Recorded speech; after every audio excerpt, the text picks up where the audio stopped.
We are completely underestimating what's coming next. We went from launching new products on chain. It took a couple of years to get to $2 billion of assets. Today, you're starting to hear about products that exist already with billions of dollars being tokenized. BlackRock is tokenizing 2 funds worth about $8 billion. JP Morgan announced they're tokenizing existing funds with about $700 million. So that's like a new way of doing things. You're taking existing products and putting them on chain, and they already have assets.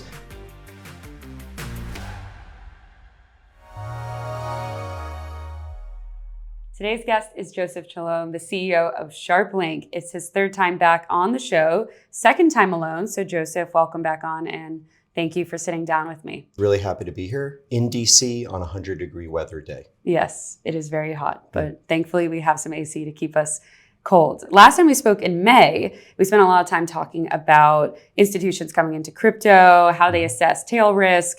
Today, following a number of announcements, which we will get into, Sharplink is now helping build the infrastructure that a lot of them will actually use within the Ethereum ecosystem.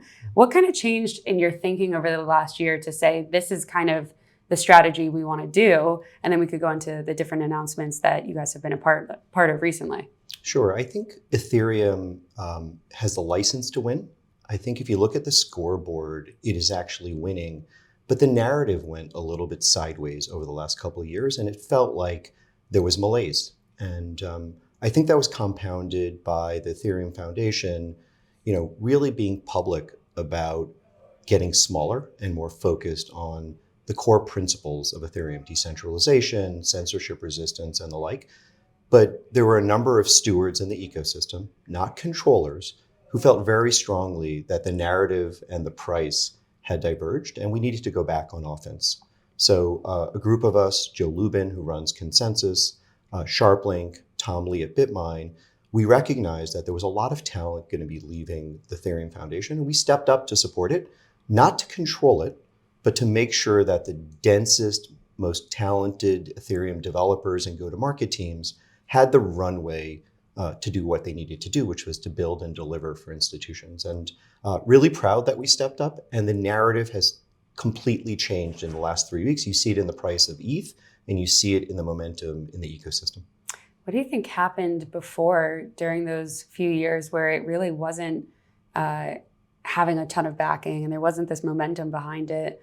And then ultimately, what made you and Joe Lubin and others decide now is the time to do this?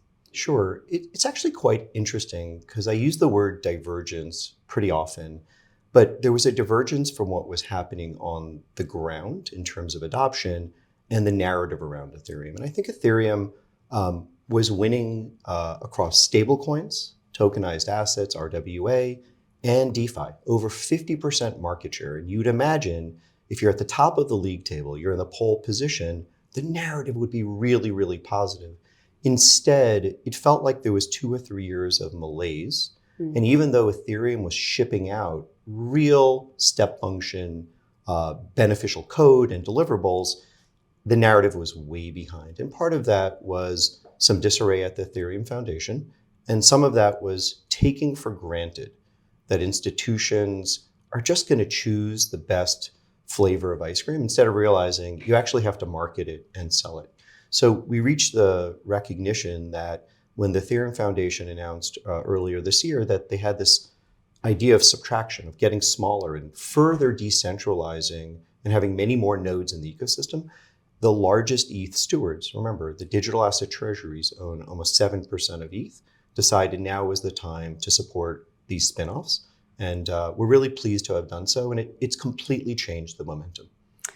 I mean, I agree with you too. And Ethereum has always had a lot of strong builders. It's the largest ecosystem by market share, I believe. I don't know if Solana's competing on that front yet, but it doesn't always have the strongest institutional messaging. And I also agree that has changed over the past 6 months or so. Yeah. Do you think these new organizations, which we have ETH Systems, which was announced this week, ETH Labs and Ethereum Institutional, so these 3 different organizations, do you think they all kind of represent the shift in how the ecosystem thinks about growth and the way it's going to be positioned going forward? I do. And I think institutions, and I had spent 20 years at BlackRock, one of the largest financial institutions globally, I know very few things for sure in life. I know one thing for sure is that they care about 3 or 4 characteristics when they move technology. They want security, they want trust and liquidity. And Ethereum has all those things. But what it didn't have is a mouthpiece to go engage institutions, to share the facts, not the FUD, tell the truth about why decentralized programmable infrastructure was a better answer, explain that decentralization means we reduce counterparty risk. Did you hear what I just said? Yeah. Decentralization means reduce counterparty risk. You have to put it in the words that institutions care about. And the 3 things that these institutions, or these spin-outs from the EF that we're supporting are doing, are the 3 most important things that institutions are looking for right now. And I'll be very quick. ETH Systems is building privacy capabilities because we know institutions still require privacy. They don't want every transaction to be publicly available on chain. ETH Labs is building the foundational scaling capabilities that institutions need when they bring trillions of dollars to Ethereum. That's going to require throughput that you've never seen before. And Ethereum Institutional is a go-to-market organization. They're like, you can think of it as the front door of if you want to engage with Ethereum, you want education, you want to be your handheld, they will walk you through education, experimentation, proof of concept into production. So these are 3 critical elements that the ecosystem wasn't missing. They just weren't playing offense. And Ethereum is playing offense now. And you could see it. Right. And so as it plays offense, what would be the ultimate outcome then? So I think the ultimate outcome is to recognize there is competition. And there will be a role for Ethereum L1. There'll be a role for the layer 2s like Arbitrum, Optimism, Linea.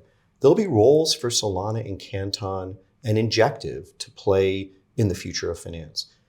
I believe very strongly that if you look at the capital markets use case, buying, selling, trading, online collateral, most of that's going to happen in the Ethereum ecosystem. It is today. So the goal is to actually make the pie 1,000 times bigger while still retaining Ethereum's market share. What do I mean by that? There's only $320 billion of stablecoins.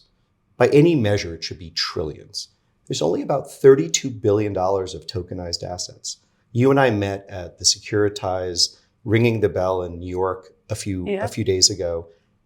Securitize has been around since 2017. Yeah. Tokenization has been a project for almost 8 years. There's only 32 billion. It should be trillions. So the goal is for much of financial services to onboard into the Ethereum ecosystem. Some may go to Solana, some may certainly go to Canton, but for all of us to grow the pie and to basically revolutionize how finance works for the better of investors. Not because it's a crypto project, it's a better outcome. Yeah. Is there a certain BlackRock-esque strategy you're bringing to all this, given that you spent 20 years there, 20 plus years? 20 plus years, Yeah. 20 years and 3 months. So going backwards for your viewers, Sharplink is a digital asset treasury company. Yes. Our reserve asset is Ether. Mm-hmm. And we are huge advocates, as you can tell already, for the Ethereum ecosystem. I think what I bring there is a couple of strengths. One is building a BlackRock level team. Really talented, hardworking, kind people. 2 is to raise the standards in this space. We were the first to have a Big 4 accounting firm. We were the first to in-source asset management. And what that led to is Sharplink becoming the most institutionally owned DAT other than strategy. We're over 48% owned by institutions, which means you have a little bit of an anchor or ballast of the largest institutions in the world buying and holding. So when sentiment goes up or down, you have less retail reaction. And we've done a good job, even though it's been painful watching the price of the stock and the price of ETH go down. What that means as a leader is that you then need to lean into your weaknesses. Mm-hmm. And my whole career has been institutional. Now I need to focus on retail investors and retail messaging, which is why I was in Seoul, Korea 5 times since September. And I spend more time in Asia than I do in the UK and Europe because that's where the retail investors are. So leaders need to know their strengths, but also lean into their weaknesses. And that's why I'm spending so much time in messaging to retail.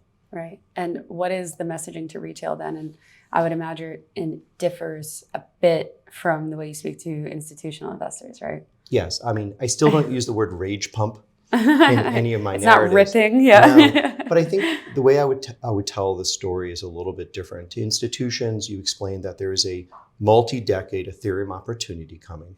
If you believe Larry Fink and you believe what JP Morgan's doing in DTCC, it's very clear most of finance over time will go on to crypto rails, and Ethereum should be a net winner of that. And Ether is the token that secures this. And you want access to this long-term internet-like scaling opportunity. Come invest in Ether as a proxy for the Ethereum opportunity. To retail, a lot of the messaging is also around agentic, which is, a retail user spends more time on their phone. They're very sentiment oriented. And to explain to them that you can go to a wallet on Ethereum like MetaMask, and you could bank essentially, you can deposit assets, you can earn yield, you can swap assets, you can buy not only crypto, but tokenized assets. And then I use the word decentralized and composable. Jacquelyn, you can then borrow and lend against those assets. And then you could predict, express your sentiment through prediction markets. And I think you're seeing a new retail landing place. It used to be your browser, and now it's going to be your crypto wallet. And Ethereum is powering tons and tons of this. And now is a great time to get in where the price is in the 1900 range. It's a really good risk reward retail. This is another risk on bet you can make in addition to AI. That would be more of a retail narrative. Yeah. I mean, there's so much momentum behind it, and there's so many different tools and things that are built on top of Ethereum. So do you think the market is then mispricing Ethereum today, or investors are kind of missing the story, or it's a mix of both? I think investors were looking for prominent use cases because I think crypto is a very momentum and sentiment driven industry. People largely buy when the price is going up. And I think we had lots of announcements, but it was very hard to tell what that was going to do to transaction volumes. So I'll give you one example. One of the most important things to happen in the Ethereum ecosystem in the last 2 years was Robinhood building their platform in the Ethereum ecosystem on Arbitrum, layer 2. And the proof point is that their DEX volume in the matter of the first week became a third of Solana's DEX volume in a week. What it's telling you is that their users recognize that they can trade crypto, they can trade tokenized assets, they can trade SpaceX on chain, and they have a great user experience. It's a proof point that this is not just an institutional supercycle, institutional adoption narrative. Real users are getting benefit. And at some point, they're going to be trading 24/7 on these type of platforms. So I think, what was missing was this idea of like a great case study. I think the price of Ether has lagged the Ethereum narrative, but in many cases, price lags reality. It happened in Amazon, it happened in Uber, when people didn't realize that there was a market structure change happening. Jeff Bezos wasn't building a book-selling business. Uber wasn't selling just a rideshare business. And those who looked at it pretty narrowly in the short run missed the long-term price movement. I think Ethereum is in that space where Ether has been lagging. But now that the narrative has gotten better and the use cases are becoming more obvious, in the last 2 weeks or so, you've seen about a 20% growth in the price of Ethereum from a pretty low point. Yeah, you brought up the institutional supercycle, and I wanted to talk to you more about that. On that note, do you think that we are actually in that right now, or that we are about to perhaps hit that?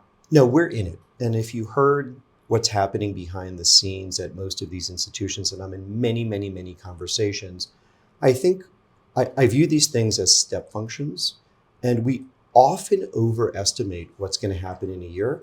And we've been doing that for a few years in crypto, right? But we are completely underestimating what's coming next. And Jacquelyn, I'll give you a couple of proof points. We went from launching new products on chain, like RWA. When I was at BlackRock, we launched a fund called BIDL. It took a couple of years to get to $2 billion of assets. That's how on-chain RWA was starting. Today, BlackRock is tokenizing 2 funds worth about $8 billion. JP Morgan announced they're tokenizing existing funds with about $700 million. So that's like a new way of doing things. You're taking existing products and putting them on chain, and they already have assets.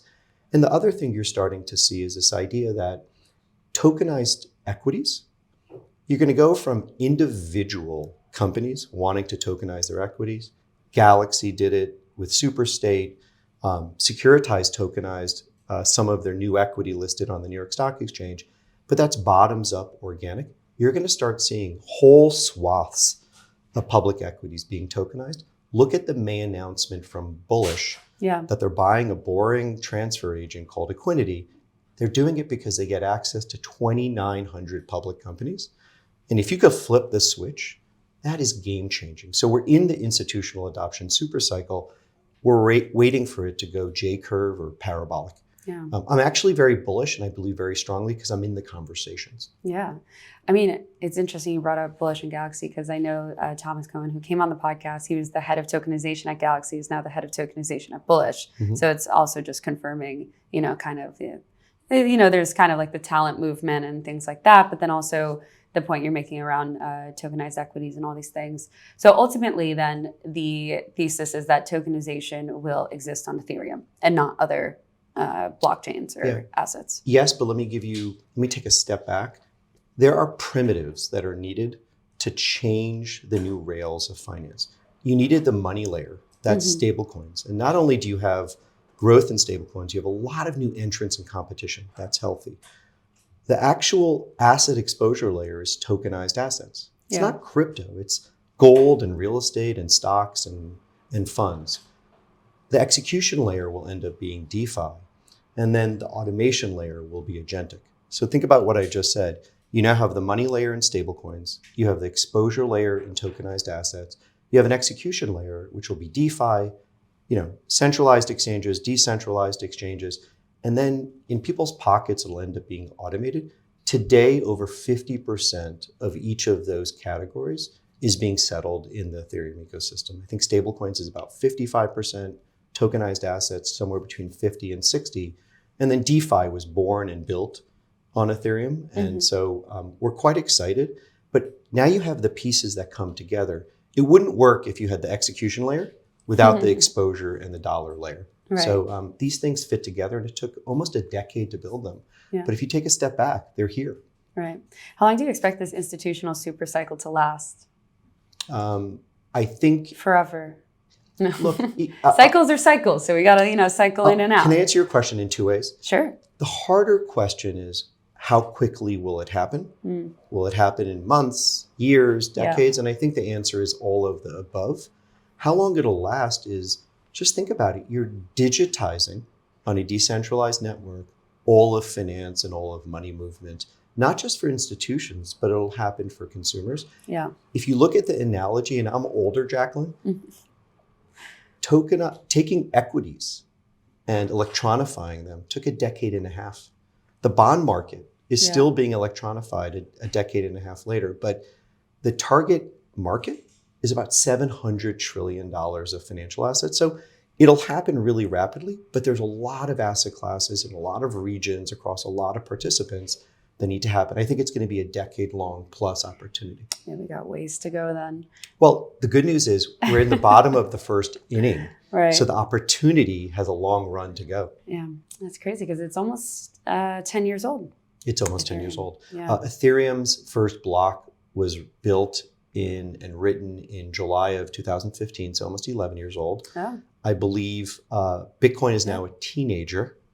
Yes. DeFi is a tween. These are all good trivia questions. DeFi is a tween, but the institutions are Babies. really. They're not They might be the baby boomers. Yes, they're the baby boomers who are using new coming, technology for the first time. Right. You think they're more receptive to it now than maybe say a year ago when you first started chatting with them? They are beyond receptive. From this perspective. Right now, there's FOMO. Yeah. Right now, there's FOMO that they're going to miss out on participating in stablecoins, or if you're a bank, tokenizing your deposits.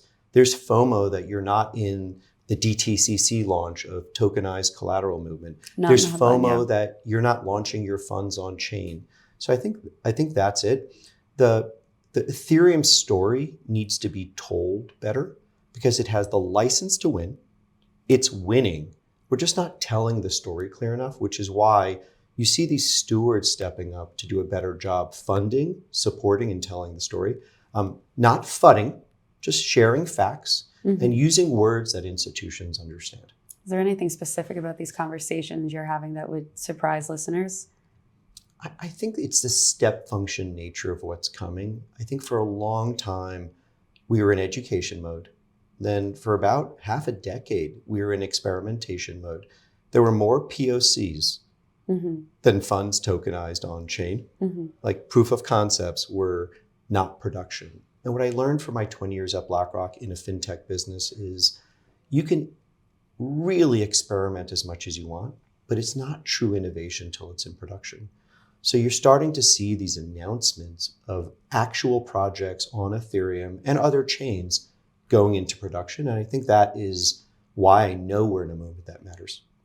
Can they skip like that pilot phase or the proof of concept and just go straight to production? Or even those that were lagging behind still would? I think most of financial institutions had to go through that sandbox POC stage, A, because they were building their teams, B, they were building comfort level, and they didn't have regulatory clarity, Jacquelyn. So they had to join these consortium, 9 people come together, they do one fake trade.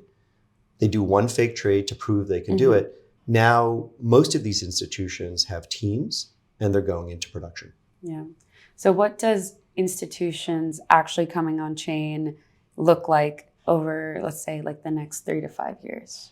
So I think what you'll end up seeing is most public equities are going to go from having analog versions of their stock to analog and digital versions of their stock.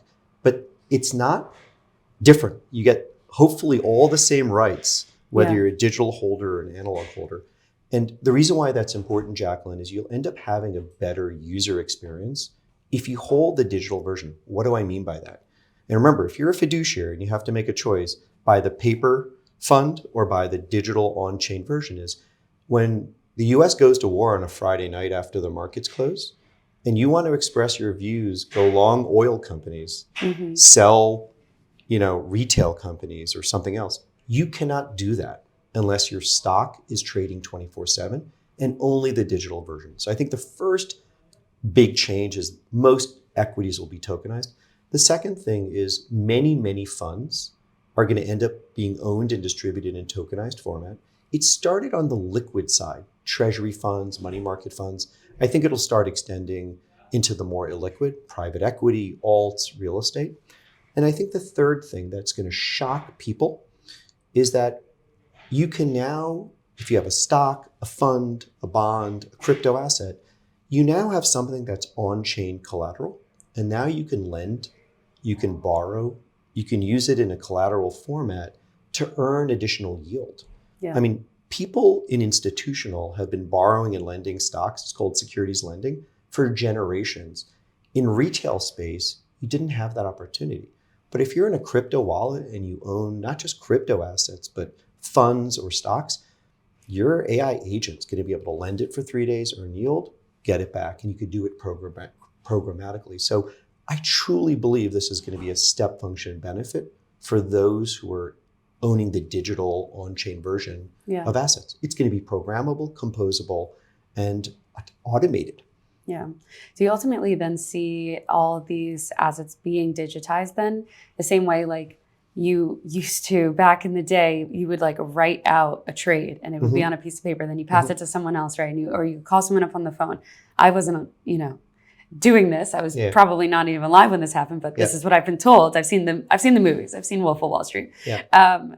But then you think about the stocks today, and then if they're all digitized, then it's stocks again, because everything is digitized or tokenized, and it's kind of redundant to say it because it's expected. Yeah. Is there a world where like that would happen in the near term, or that's like far out? 100%. Think about it this way.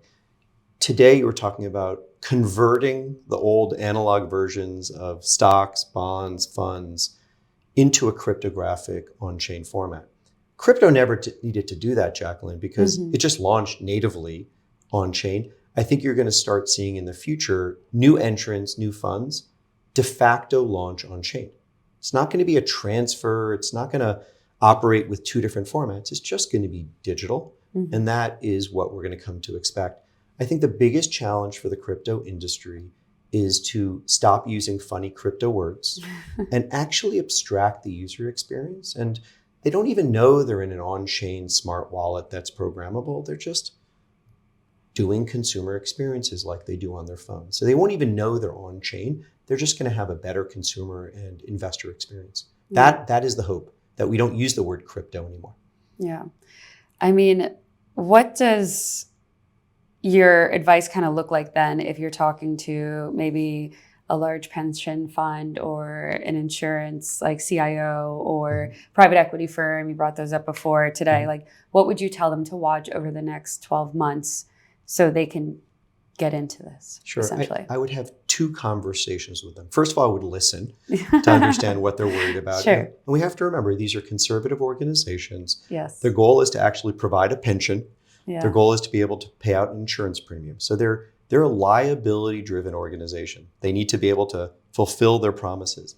I think I'd have two conversations. The first is, there is this massive movement, and there are going to be companies and protocols who are going to benefit from this. Like, you would have invested in Amazon early if you understood there was a market shift. You would have invested in 2024 and 25 in NVIDIA, Samsung, XK Hynix if you knew that chips and memory supply chain were going to be critical. So first is, there's an investment opportunity to invest in those protocols or companies that are going to be actually building the next generation of this financial revolution. So first, you have an investment opportunity. The second thing is that you should probably start engaging with the ecosystems yourselves to understand, are there assets? If you're continuing to buy the analog version of a stock, let me explain to you why it's a better experience for a pension fund to own the digital version.